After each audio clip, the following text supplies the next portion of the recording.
E foi assim que quase morri envenenada pela minha própria sogra. Mas graças a Luna, minha Jack Russell, fui salva. Me escuta que vou te contar como tudo aconteceu. Sabe quando você sente que algo está errado, mas não consegue provar? A sensação de que alguém está te observando, testando, manipulando, e todo mundo ao redor age como se fosse você, a exagerada, a paranoica? Pois é. Foi exatamente assim que começou o pior capítulo da minha vida. Tudo começou quando minha sogra veio morar conosco. Até então, minha vida com o Daniel era tranquila. A gente se casou jovem, com poucos recursos, mas sempre estivemos juntos em tudo. Construímos uma casinha modesta no interior de São Paulo, reformamos aos poucos. E adotamos a Luna, nossa cachorrinha Jack Russell. Ela era como uma filha pra gente. Inteligente, carinhosa e mais esperta que muito ser humano por aí. Eu sempre soube que a mãe do Daniel, a dona Alzira, não gostava muito de mim. Nunca disse isso com todas as letras, claro. Ela era do tipo passivo-agressiva, sabe? Aquelas pessoas que te dão um presente e fazem questão de dizer o preço. Que elogiam, mas com veneno. Que bom que o Daniel casou contigo. Ele sempre gostou de mulher simples. Mulher simples. Sempre que ela dizia isso, parecia que eu era uma obra inacabada, uma peça de segunda. Mesmo assim, eu tentava. Por ele. Até que um dia ela ligou. Era uma manhã qualquer de segunda-feira.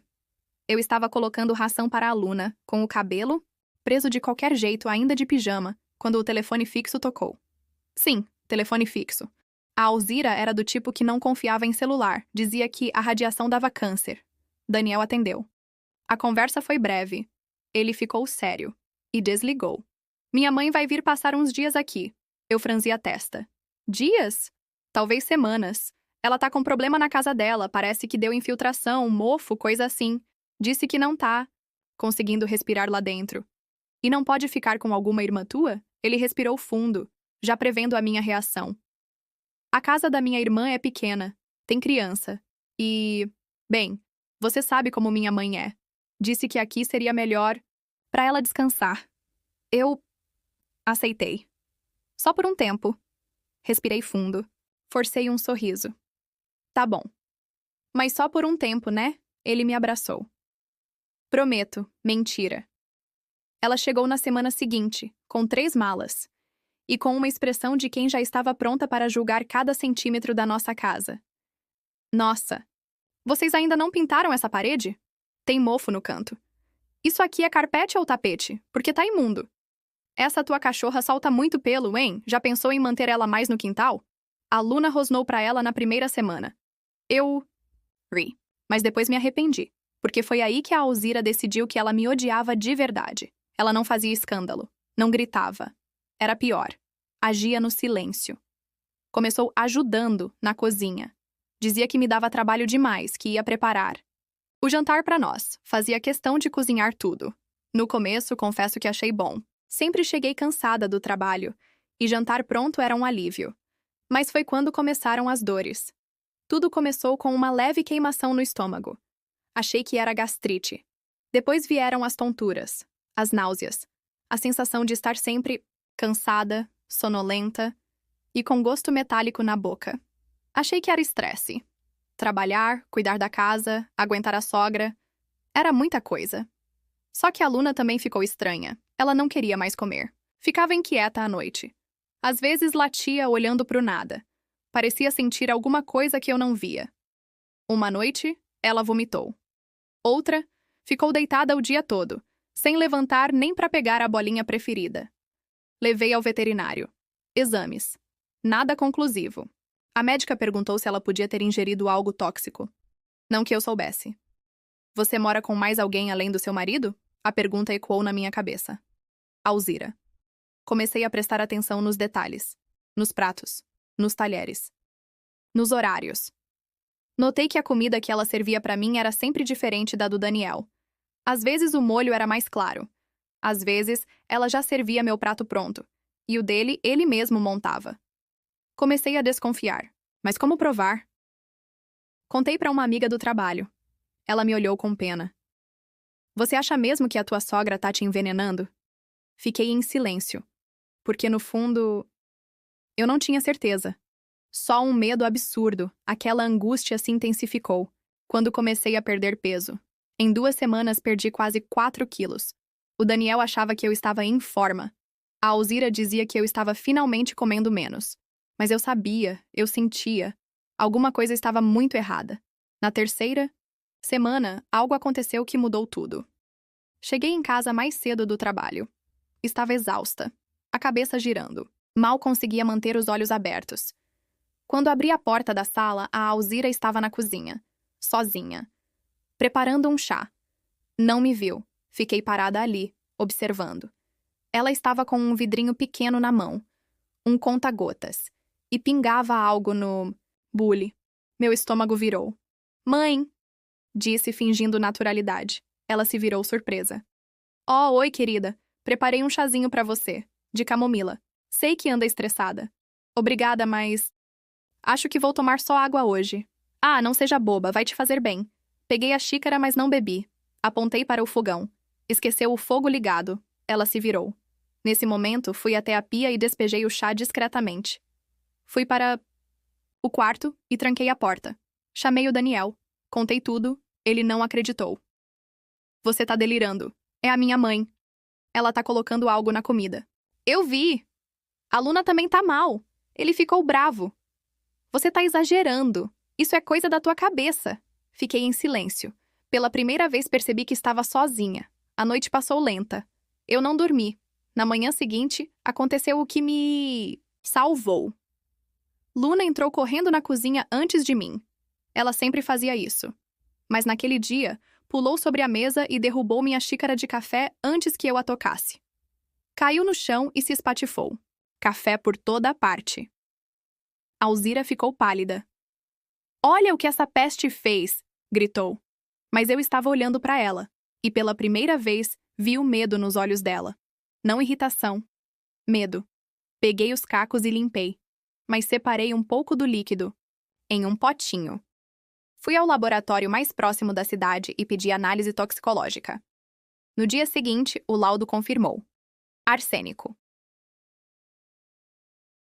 A substância estava presente em concentração suficiente para intoxicar uma pessoa, mas em pequenas doses, como se fosse administrado em frações, lentamente, sem deixar rastros rápidos. Quase desmaiei, voltei para casa. Encontrei Daniel na sala, entreguei o laudo nas mãos dele. Ele leu. Ficou pálido. Não disse nada. Eu vou sair, hoje. E você escolhe, ou eu, ou ela. Subi, arrumei uma mala, peguei a Luna, fomos para a casa da minha mãe. Naquela noite, Daniel ligou, chorando. Ela confessou. Disse que não aguentava me ver casado com você, que você desviou meu caminho, que era melhor doente do que no meu caminho. Ela foi presa. Respondeu por tentativa de homicídio. Mas por causa da idade, foi para a prisão domiciliar.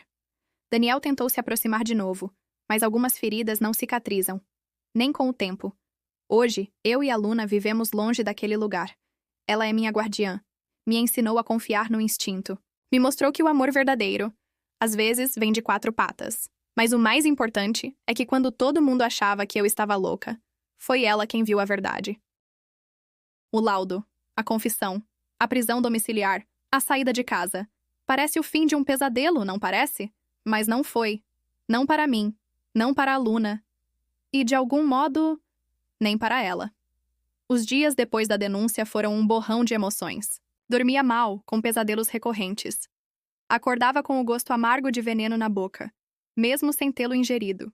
Acordava suando, ofegante, como se meu corpo ainda estivesse tentando se livrar da toxina que a Alzira plantou em mim. Não só no estômago, mas na alma. A casa da minha mãe era pequena, mas acolhedora. Dormíamos no mesmo quarto, eu, Luna e minha mãe.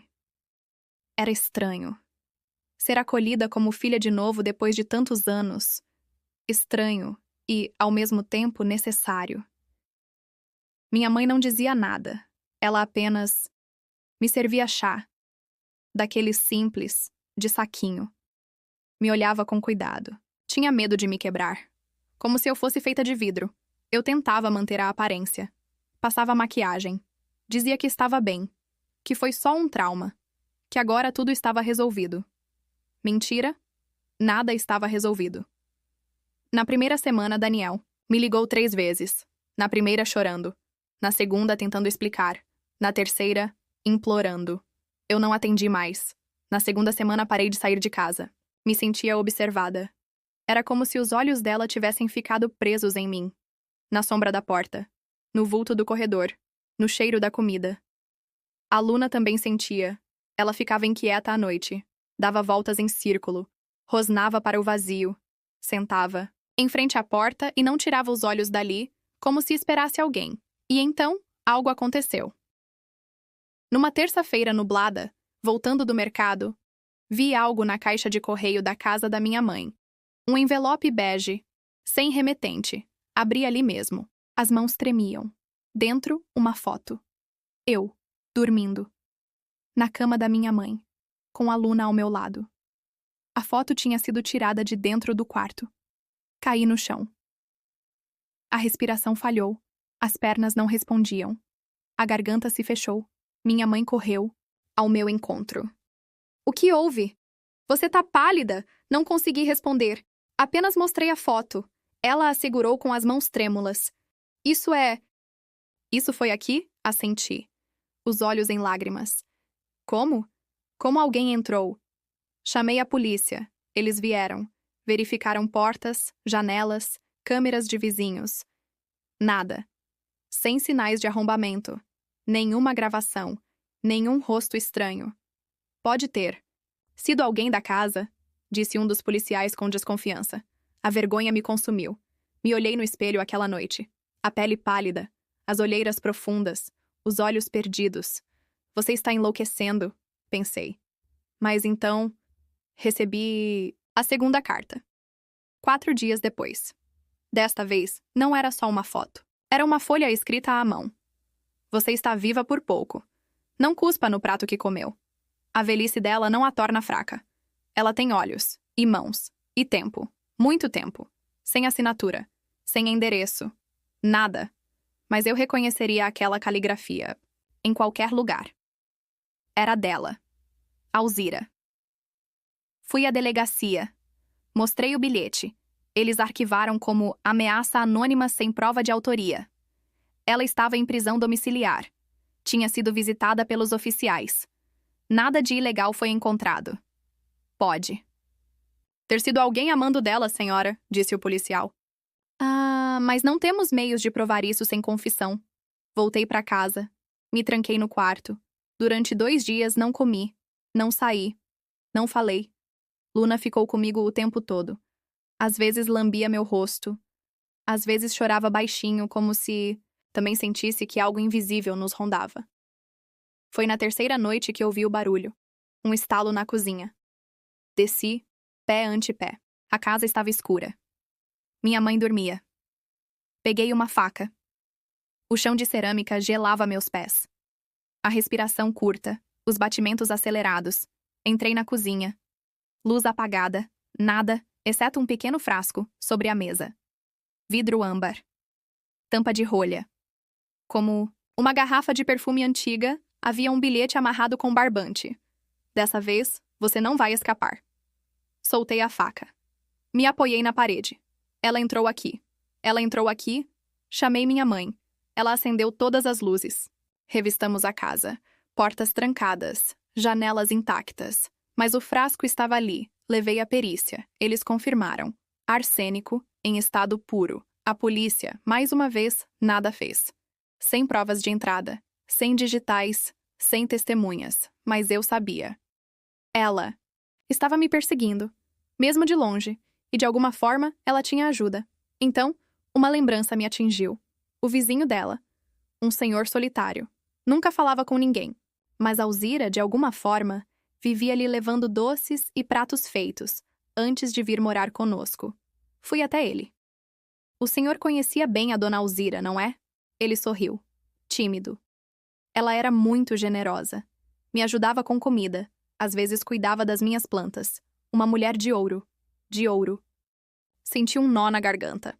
E o senhor chegou a ver alguém visitando ela depois que foi para a prisão domiciliar? Ele coçou a cabeça. Não, quer dizer, só o Daniel, o filho dela. Ele vai lá de vez em quando. A gente se encontra na calçada. O Daniel? Senti o chão desaparecer sob meus pés. Voltei para casa. Me tranquei. Peguei o celular. Mandei mensagem para Daniel. Você continua visitando ela? A resposta veio minutos depois. Claro que sim. É minha mãe. Tá doente. Cumprindo pena. Mas é minha mãe. E então, mais uma mensagem. Por que a pergunta? Aconteceu alguma coisa com você? Apaguei a conversa. Bloqueei o número. Minha cabeça latejava. Comecei a revisar tudo. Desde o início. Desde antes dos sintomas. Antes da dor. Antes da Alzira sequer vir morar conosco. Pensei em todas as vezes em que Daniel havia minimizado o que eu sentia. Todas as vezes em que ele dizia: Você está exagerando. Minha mãe é só... difícil. Não seja dramática. E me lembrei que foi ele quem sugeriu que ela viesse morar conosco. Não ela. Ele. Luna latiu de repente. Corri para a janela. Nada. Mas algo me dizia. Aquilo estava apenas começando. Você já teve a sensação de que a sua vida era um quebra-cabeça montado com peças erradas? Foi assim que eu me senti naquela noite. Com a Luna deitada ao meu lado, os olhos dela abertos, vigiando o nada. Eu encarava o teto, e o teto encarava de volta. Cada batida do meu coração parecia uma contagem regressiva. Um alerta de que algo terrível estava por vir. A partir do momento em que vi o nome do Daniel envolvido nas visitas à Alzira, tudo mudou. A dúvida começou a crescer dentro de mim como um tumor. E se ele sempre soube? Voltei a rever cenas antigas com outros olhos. Pequenos detalhes que na época pareciam apenas falas casuais, agora pareciam roteiros ensaiados. Como ele sempre. Oferecia para eu deixar a sogra ajudar mais. Como insistia para que eu não cozinhasse e descansasse. Como nunca comia a mesma comida que eu quando a Alzira cozinhava. Comecei a listar tudo. Em um caderno. Anotava horas, dias, frases ditas, mudanças de comportamento. Luna parecia perceber meu novo foco. Parou de rosnar para o vazio. Passou a ficar ainda mais perto de mim. Como se soubesse que o perigo agora não estava do lado de fora, mas dentro da história que eu mesma vivi. No dia seguinte, tomei coragem. Peguei um ônibus e fui até o bairro onde morávamos antes de tudo acontecer. O bairro onde a casa da Alzira estava. Agora sob prisão domiciliar. Me escondi entre os muros, fingindo ser alguém apenas de passagem. E esperei. E então eu vi Daniel, saindo da casa da mãe. Ele não me viu. Tinha uma sacola na mão. Não, parecia tenso. Pelo contrário, estava sorrindo. Parecia leve, tranquilo, em paz. Meu sangue gelou. Aproximei-me depois que ele partiu. Toquei a campainha. Alzira não atendeu, mas o portão não estava trancado. Empurrei devagar. Entrei. A casa tinha o mesmo cheiro de antes. Lavanda misturada com algo azedo, como carne guardada por muito tempo. Alzira? Minha voz saiu baixa, quase um sussurro. Nada. Entrei mais. Vi fotos na parede. Uma, em especial, me chamou a atenção. Era o Daniel, jovem, ao lado do pai, e da Alzira. Mas havia algo estranho naquela foto. O rosto do pai dele.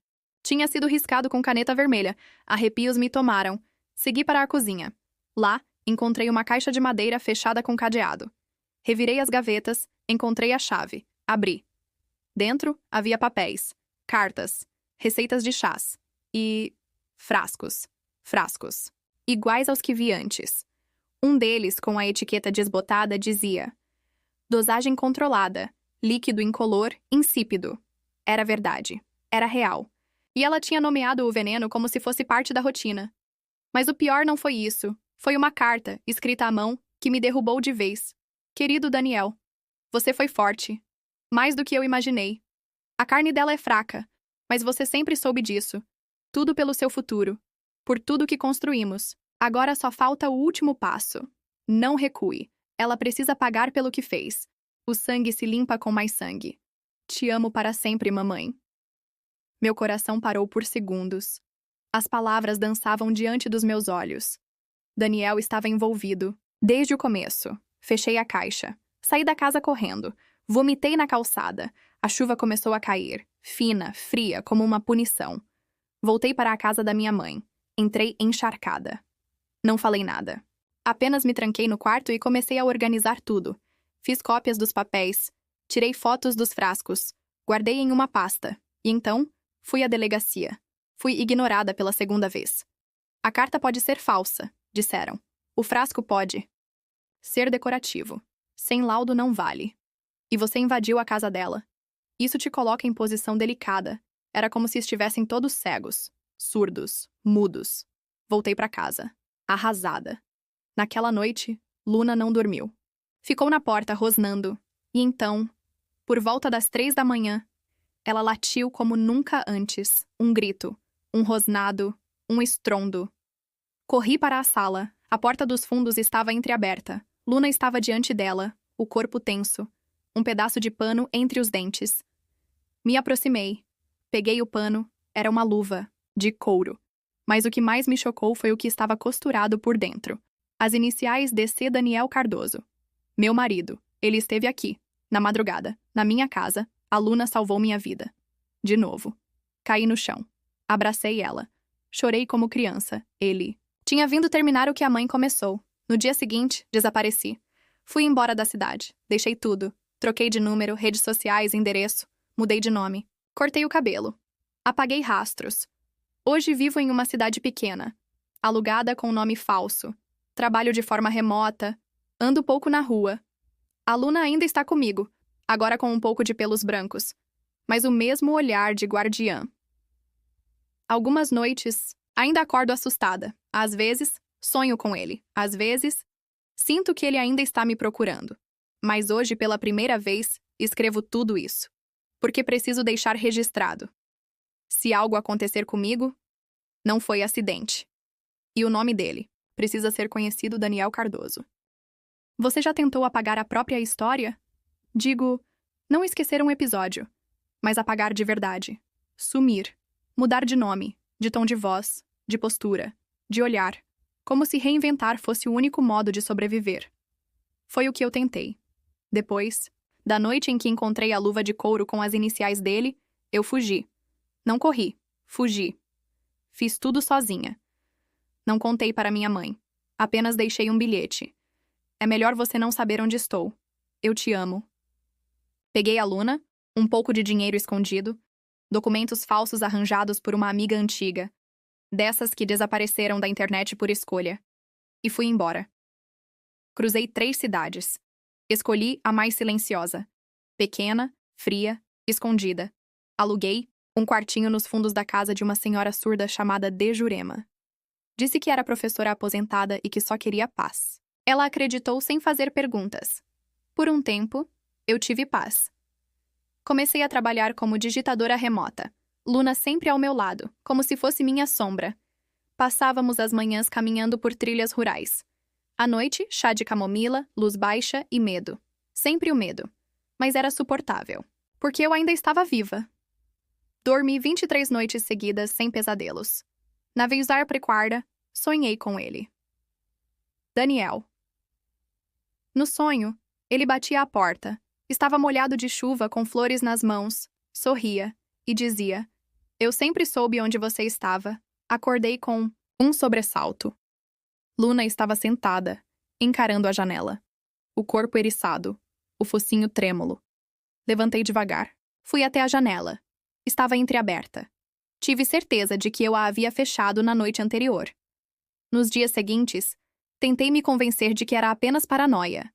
Mas algo dentro de mim dizia que o jogo recomeçara. Na manhã seguinte, encontrei uma flor vermelha no portão da casa. Sozinha, sem bilhete. Uma flor que eu conhecia bem. A mesma que Daniel sempre levava quando brigávamos. Engoli seco.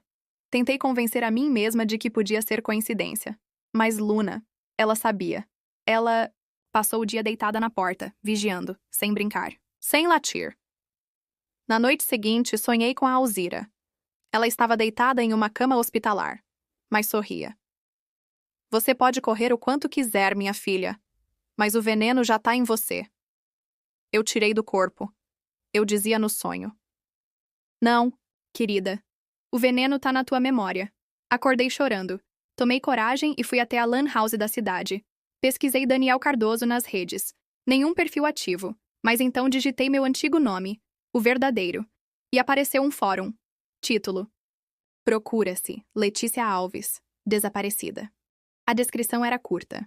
Uma foto minha, antiga, mas clara.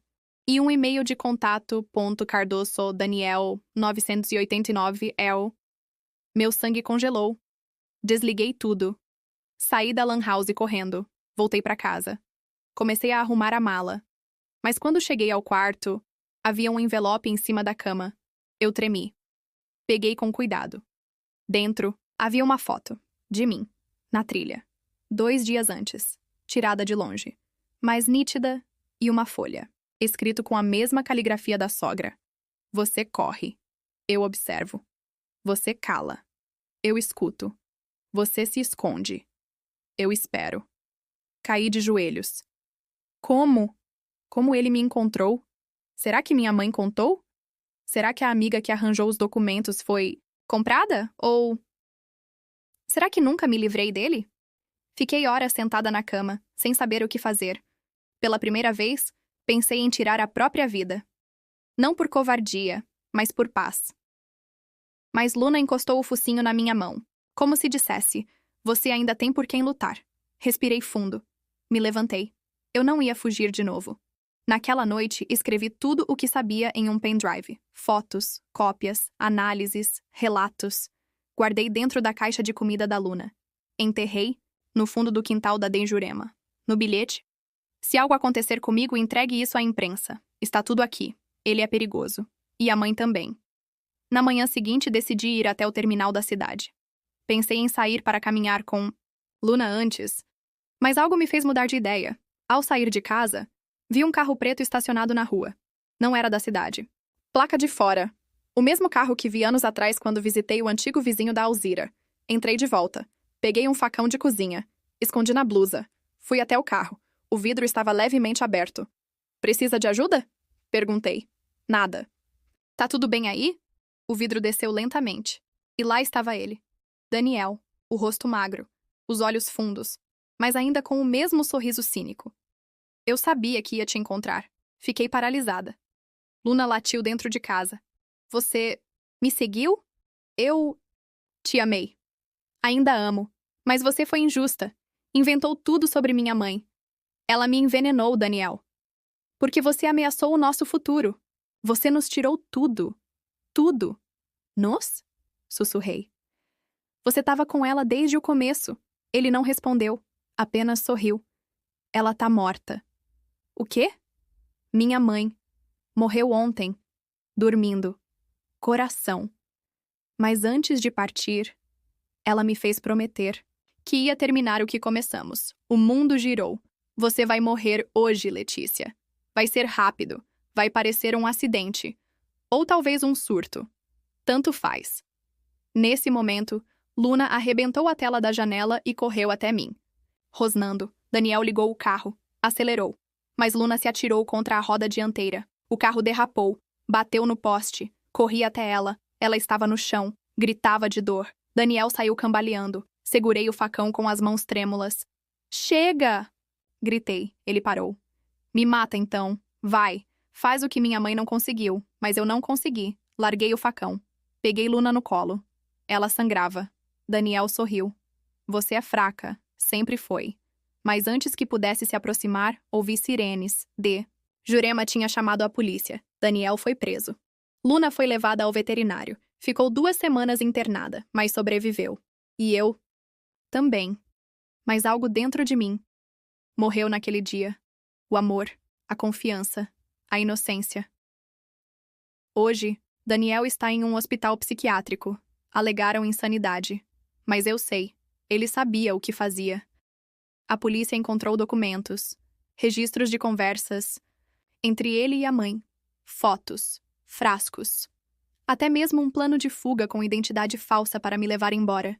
Ele estava pronto para me sequestrar. Mas Luna, mais uma vez, salvou minha vida. Agora vivemos em outro lugar. Mais longe, mais escondido. Mas mesmo assim, durmo com a porta trancada e com uma faca sob o travesseiro. Porque o veneno pode estar longe. Mas o trauma, esse nunca vai embora.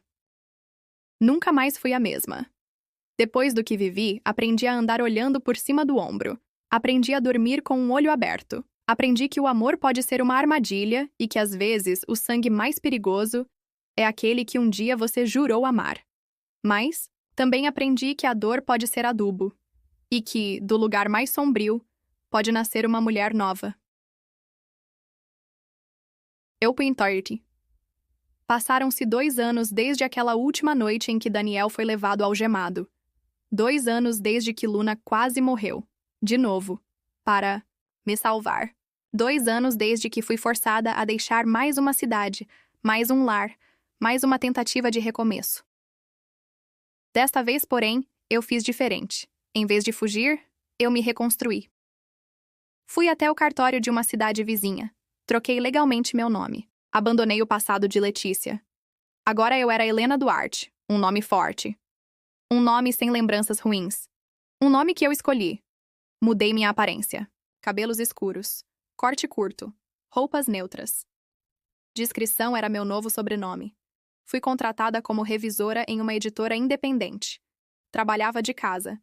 E comprei um pequeno chalé nos arredores de Minas Gerais, com vista para as montanhas. Silêncio, liberdade, segurança. Luna envelheceu comigo. Agora com os pelos do focinho mais grisalhos, mas com o mesmo olhar protetor. A gente se entendia no olhar. Era como se ela dissesse todos os dias: "Você chegou até aqui. Você venceu." Durante esses 2 anos, nunca mais ouvi falar de Daniel. Soube, por uma amiga distante, que ele estava em um hospital psiquiátrico, à base de remédios, com acompanhamento constante. Mas nunca acreditei de verdade naquela insanidade. Daniel sempre foi lúcido demais no que fazia, mas não me importava mais. Ele estava longe, e eu estava viva, até que o telefone tocou. Era uma tarde chuvosa. Eu revisava um manuscrito sombrio demais até para meu gosto. Luna dormia ao meu lado. O telefone fixo tocou. Quase não tocava. Pouca gente tinha o número. Alô? É a senhora? Helena? A voz era masculina. Formal. Senti o estômago gelar. Sim, quem fala? Aqui é o investigador Mendes, da Polícia Civil de São Paulo. Precisamos da sua presença. Meu coração disparou. Do que se trata? É sobre Daniel Cardoso. Pausa. Silêncio. Respiração pesada. Ele morreu. Ontem. Na clínica, silêncio. Eu não soube o que sentir. Não foi alívio. Não foi tristeza. Foi estranheza. Como? Parada cardíaca. Natural. Mas encontramos algo no bolso dele. O quê? Uma carta. Para você. Recebi a carta 3 dias depois. Veio lacrada, selada, oficialmente entregue. Por um agente. Demorei 1 hora para criar coragem de abri-la. Luna me olhava com o focinho apoiado nas patas, em silêncio. A carta dizia: Letícia, ou Helena. Não sei mais como te chamar. Se você está lendo isso, é porque finalmente estou fora do seu caminho. Mas preciso que você saiba de tudo. Porque sim, você merece justiça. Minha mãe, ela era mais do que uma mulher amarga. Ela era doente. Ela me criou com veneno. Não só no prato, mas nas ideias. Desde pequeno, ela dizia que meu pai te traiu, que ele trouxe doença para casa, que morreu por sua culpa. Ela me fez prometer que nunca deixaria uma mulher fraca me destruir. Quando te conheci, eu te amei. Mas ela não me deixava em paz. Dizia que você ia me trair, que ia destruir minha carreira, que ia me afastar dela. Ela colocou o primeiro frasco na minha mochila. Disse que era um teste. E eu deixei acontecer. Mas juro, Letícia, eu nunca quis te matar. Só queria que você se afastasse. Mas você era forte. Mais do que ela imaginava. Mais do que eu imaginava. E quando você sobreviveu, ela me odiou. Dizia que eu falhei. E aí ela começou a planejar sozinha, a invadir, a mandar cartas. E quando vi, estava preso naquele inferno. Te procurei, mas não para te matar, para te pedir desculpa, para me entregar. Mas Luna me impediu, e talvez tenha sido o melhor. Perdoa meu silêncio, perdoa minha covardia. Você venceu. E eu só queria paz. Daniel, eu li a carta 10 vezes. Chorei, mas não por ele, por mim, por tudo que sobrevivi, por todas as vezes em que a verdade bateu à minha porta. mas eu estava ocupada demais sobrevivendo para escutá-la. Semanas depois, recebi outra ligação, desta vez do advogado da família Cardoso. Há algo no testamento da Alzira que pode te interessar. Eu não quero nada dessa mulher. Mas talvez queira saber o que ela deixou guardado. Em um cofre. Só você pode abrir. Está em seu nome. Em um cartório antigo no centro de São Paulo. Contra meu instinto, fui. O cofre estava empoeirado. O escrivão me guiou até a sala. Abriu com 2 chaves. Lentamente. Como se estivesse libertando um fantasma. Dentro, uma caixa. E uma carta. Abri primeiro a carta. Letícia. Se está lendo isso, é porque tudo deu errado. Você era só mais uma. Mas virou obstáculo. Daniel te amou. Isso foi sua vitória. E sua ruína. Você me derrotou. Mas lembre-se, até flores nascem do veneno. Use o que deixei aí dentro. Ou jogue fora. Tanto faz. O fim, para mim, já chegou. Alzira dentro da caixa havia documentos, terrenos, dinheiro, ações, propriedades, tudo em meu nome, como se no fundo ela reconhecesse que perdeu, e que eu era de alguma forma a última sobrevivente da guerra dela. Não quis nada. Doei tudo. Mas guardei uma foto, a única que ela não riscou. Daniel, ainda menino, abraçado com a Luna filhote. Talvez ali houvesse algo de puro. Hoje, 3 anos depois, escrevo tudo isso sentada na varanda do meu chalé. Luna deitada aos meus pés. O sol nascendo. O silêncio respirando. Transformei minha história em um livro. Vai ser publicado mês que vem. Título: A Última Dose. Mas não é sobre veneno. É sobre sobrevivência. Sobre como uma mulher sobreviveu ao veneno mais letal. O invisível. O emocional. O silencioso. Me perguntam se perdoei. Digo que não. Mas me libertei. E isso vale mais do que perdão, porque no fim de tudo, eu venci. E foi assim que eu quase morri envenenada pela minha própria sogra. Mas graças à Luna, minha Jack Russell, eu fui salva e renasci.